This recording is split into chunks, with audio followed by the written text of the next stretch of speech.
Salut les amis Bélier, on se retrouve pour votre guidance générale pour le mois de janvier 2022. J'espère que tout le monde va bien et je vous souhaite mes meilleurs vœux pour l'année 2022. Très bonne année les amis Bélier, bonne santé, plein d'amour, réussite. Voilà, vraiment j'espère que vous avez passé de belles fêtes et on va démarrer l'année ensemble. Alors on va voir un petit peu ce que vous réserve le tirage général pour ce mois de janvier.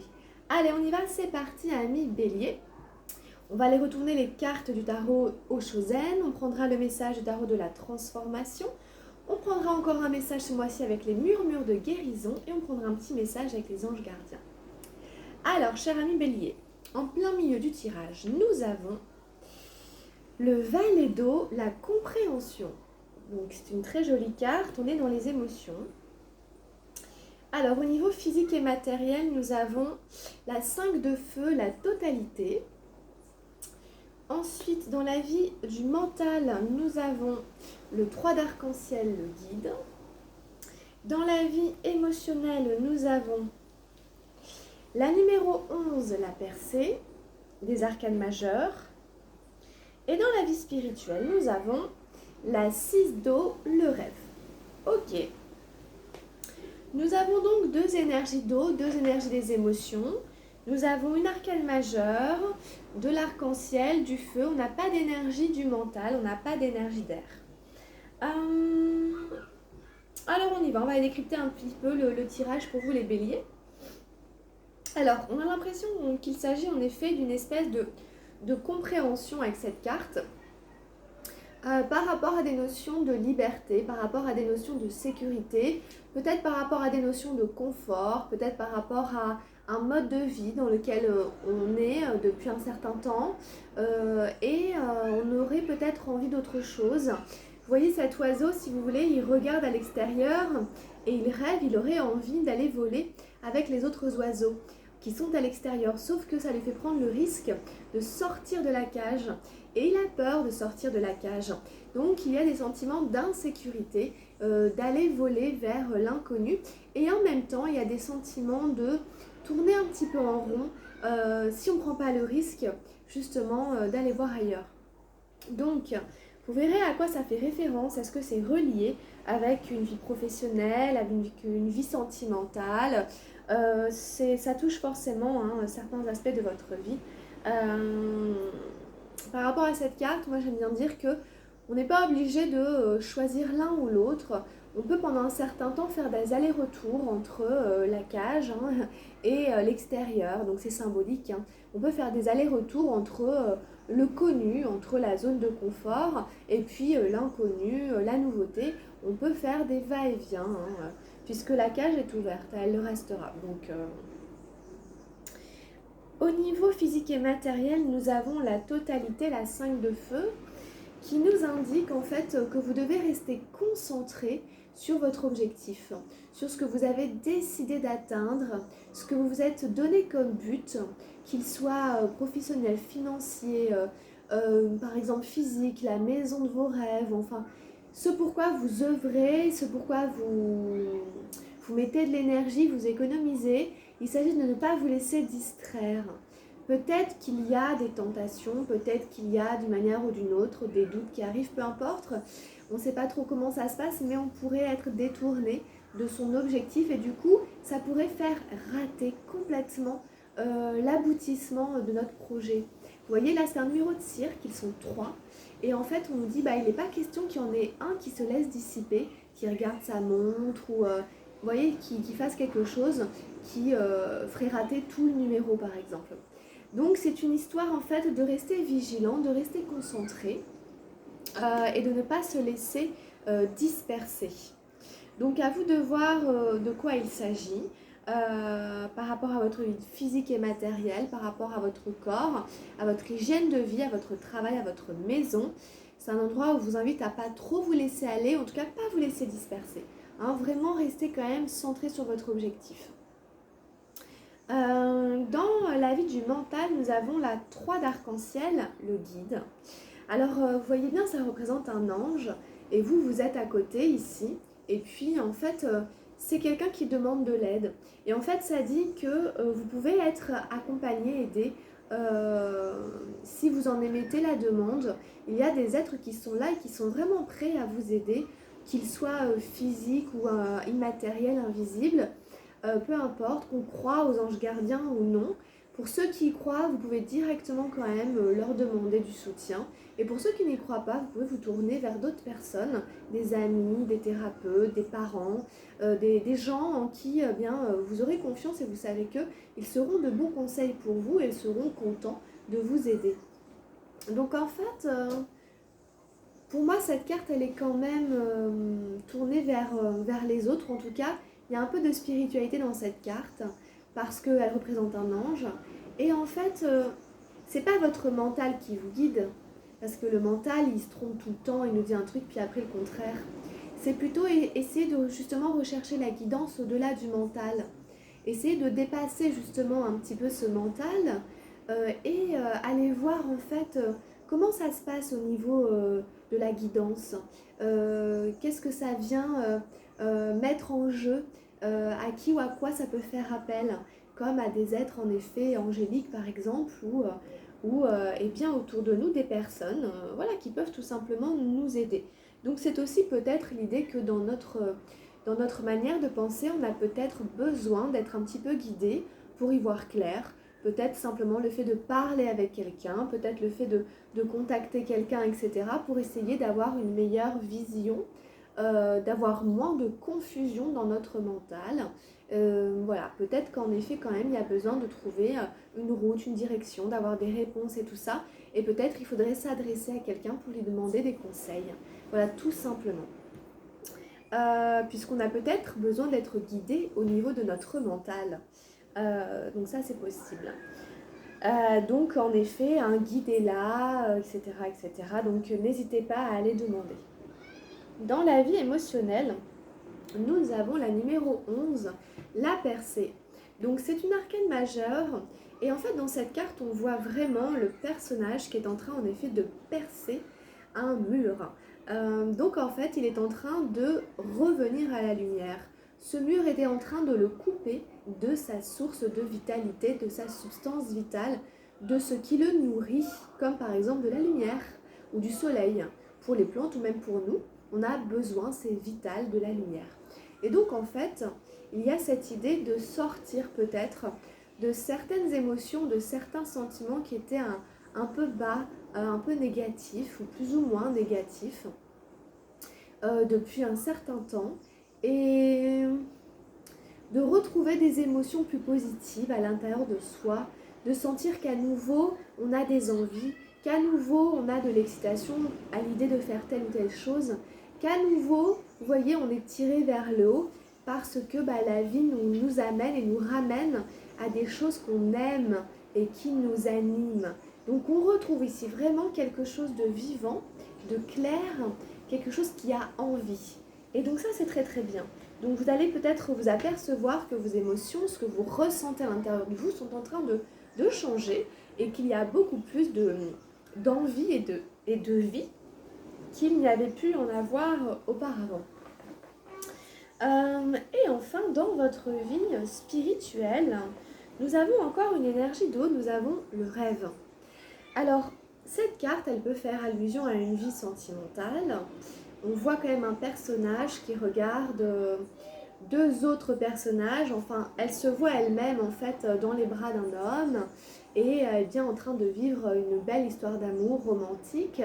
Sauf que c'est complètement imaginaire, c'est le rêve bleu. Ça n'est pas du tout dans la réalité. Dans la réalité, elle est toute seule. Donc, ça nous dit que peut-être il y a en effet un endroit où votre vie sentimentale ne se réalise pas comme vous l'aimeriez. Et peut-être que vous vous demandez en effet au niveau spirituel qu'est-ce qu'il faut faire. Et peut-être que le guide justement est là pour intervenir, pour faire le lien entre la spiritualité et la matière. On sent qu'il y a des questions quand même à se poser. Et c'est comment incarner, mais c'est pas le tout, c'est aussi comment réaliser les choses. Et on sait bien que des fois c'est indépendant de notre volonté. On a beau tout faire pour que ça fonctionne, des fois ça se passe pas comme ça et ça reste du coup. eh bien, un rêve qui ne s'incarne pas. Donc, il faudrait voir aussi, peut-être au niveau aussi du côté onirique, vous pouvez quand même aussi être attentif, attentive à vos rêves. Et peut-être que vos rêves sont là aussi pour vous guider. Peut-être que vos rêves peuvent vous donner des messages. Peut-être qu'il faudrait les écrire et puis un petit peu les analyser. Ils pourraient peut-être vous donner des clés. En tout cas, ces cartes d'eau de la compréhension et du rêve vous ramènent quand même à une espèce de porte de sortie, quelque chose qui vous demande d'être assez terre à terre. Au niveau des émotions, ça passe par une espèce de percée.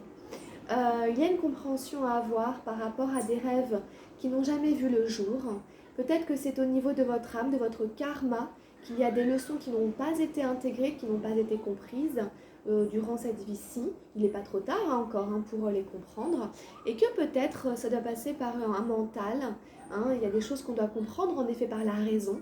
Et peut-être que pour ça, vous pouvez faire appel à un guide, faire appel à quelqu'un. Et en tout cas, on vous demande de rester concentré, centré sur vos objectifs dans la matière. Donc voilà un petit peu votre tirage avec le tarot Chosen les Béliers pour janvier. Alors, on va aller voir avec le tarot de la transformation ce qu'on a à vous dire. Alors, j'ai eu la numéro 27, les bénédictions cachées. Donc ça, c'est une très jolie carte. Elle n'est pas forcément facile.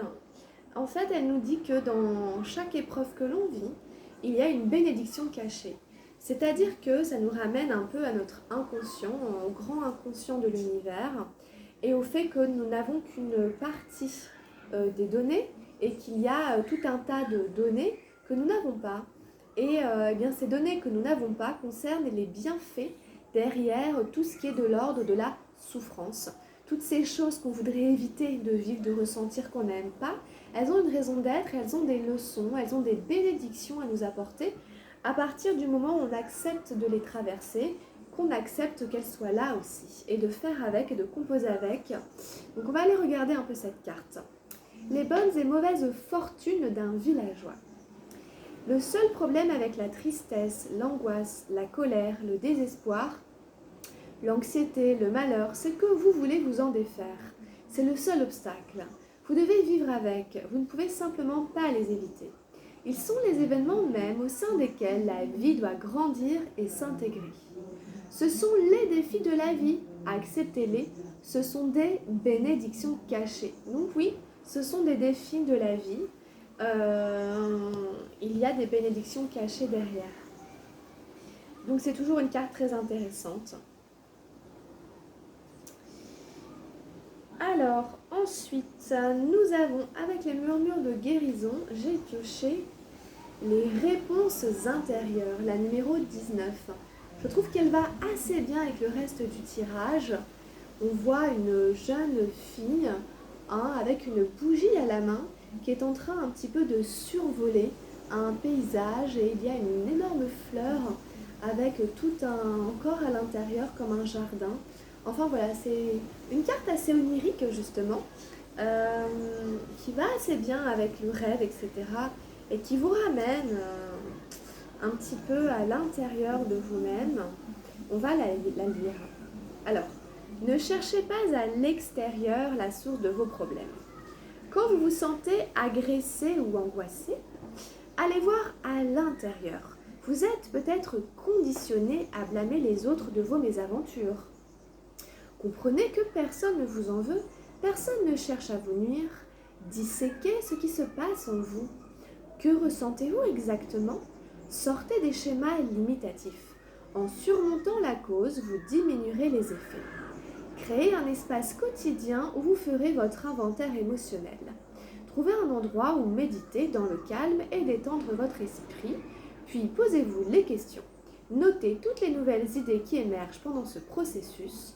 L'examen de vous-même et de votre rôle dans une situation vous aidera à devenir plus conscient. Cette observation de l'âme ainsi que les conseils d'un ami de confiance peuvent vous mener à la réponse la plus appropriée. Vous reconnaîtrez cette réponse au fait qu'elle vous remontera le moral. Vous serez alors capable d'entrevoir une solution positive pour toutes les personnes concernées. Vous serez inspiré et réconforté par l'écoute de votre propre sagesse. Alors, une fée vole à bord d'une rose très haut au-dessus d'un paysage. Elle tient une bougie qui représente les 4 principaux archanges, Michael, Raphaël, Gabriel et Uriel. Cette bougie reflète la lumière qui brille en votre âme. Le vert est associé à la santé, au bien-être et au bonheur. Le doux parfum de la rose procure une sensation de paix. Les jolies ailes de la fée mettent l'accent sur la liberté de votre âme. Vous pouvez survoler la situation et tout transformer. Tout bouge constamment, tout change et se développe. Ayez confiance dans le cycle des bouleversements qui vous emportent et votre conscience en sortira grandie. Donc il y a beaucoup de choses dans cette carte qui fait écho, je trouve quand même, à certaines cartes de votre tirage avec le tarot Oshozen. Il y a en effet cet ami qui revient, vers qui vous pouvez vous tourner.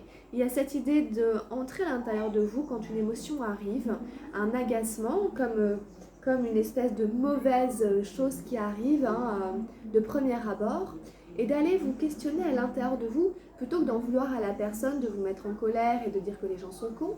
Et c'est plutôt de voir à l'intérieur de vous ce qui vous fait vous mettre dans cet état-là, ressentir cette émotion-là. Et peut-être notez en effet, posez-vous des questions et puis notez les nouvelles idées qui arrivent. On vous invite à faire comme un examen de vous-même et de votre rôle dans une situation. Ça, c'est afin d'éveiller votre conscience. Vous voyez, c'est afin de devenir plus conscient. C'est afin de sortir un peu de l'ignorance, de sortir de l'inconscient. Donc c'est important de se tourner vers l'intérieur aussi. Donc voilà, il y a plein de choses. Peut-être qu'il y a une situation, oui, on vous parle aussi de cette notion de la liberté de votre âme, et d'avoir confiance dans le cycle des bouleversements. Voilà, donc il y a beaucoup de choses, je ne vais pas revenir sur tout parce que... alors en effet, la bonne réponse, la réponse qui nous convient, on la reconnaît parce qu'elle nous remonte le moral. Voilà, c'est la réponse qui nous redonne le sourire, qui nous redonne un peu la pêche. Donc voilà un petit peu ce qu'on peut dire déjà avec ces quelques cartes. On va prendre un dernier message des béliers pour vous, pour cette guidance de janvier avec les anges gardiens justement. Donc les anges revenaient beaucoup quand même aussi, donc voilà. Alors, j'ai le jugement. Bon, alors, balaye ta crainte d'être jugé. Tu es quelqu'un de bien. Il est temps de déverrouiller ton cœur de tout ce que tu as caché à l'intérieur. Ta véritable nature et tout ton potentiel ont été brimés depuis trop longtemps par ta rigueur et ta retenue. Il n'y a pas de bon ou de mauvais chemin, sois seulement toi-même. Donc, il y a cette idée un peu de la peur du jugement. C'est toutes les personnes qui ont reçu par exemple certaines éducations ou quoi, et puis tout ce qui est un peu des conventions, etc. et tout ça. Et en fait, on a un peu peur d'être jugé si on dit, si on parle, si on révèle des choses, même sur notre propre vulnérabilité, etc. Et on vous dit, c'est pas grave, tu es quelqu'un de bien. On vous invite à vraiment déverrouiller votre cœur de tout ce que vous avez caché à l'intérieur. Donc ça, c'est encore les réponses intérieures. Donc il y a comme quelque chose à cet endroit-là. Votre véritable nature et votre potentiel ont été brimés depuis trop longtemps par une certaine rigueur et une certaine retenue. Donc pourquoi une telle rigueur? Pourquoi une telle retenue? De quoi a-t-on peur, honte? De quelle sorte de jugement? De quelle sorte de regard? Et pourquoi justement? Qu'est-ce que ça viendrait créer à l'intérieur de nous qui serait peut-être mis en danger? Et où est-ce qu'il y a ce travail à opérer du coup pour gagner en force et en confiance? Il n'y a pas de bon ou de mauvais chemin, bien entendu. Il n'y a que des expériences. Et en effet, on vous invite à être vraiment vous-même. Simplement vous-même. Ça, c'est le principal. Voilà les béliers pour cette petite guidance, cette jolie petite guidance qui se termine ici. Donc merci beaucoup de m'avoir suivi. Donc je vous rappelle que vous pouvez me demander une consultation privée en m'envoyant un petit mail, en m'écrivant à mon adresse mail qui est dans les contacts juste en dessous, puisque ça reste une guidance générale. Ensuite, je vous invite à rester avec moi pour aller voir tout de suite votre guidance sentimentale. Et vous pouvez compléter cette guidance-ci en allant voir au signe ascendant et lunaire. Si vous les connaissez, ça va pouvoir compléter un petit peu les messages de cette guidance. Je vous souhaite encore mes meilleurs vœux pour l'année 2022, les béliers. Portez-vous bien, prenez bien soin de vous, plein de bonheur au rendez-vous, je l'espère, pour vous. Je vous embrasse très très fort, bonne année, à très vite, gros bisous, prenez soin de vous.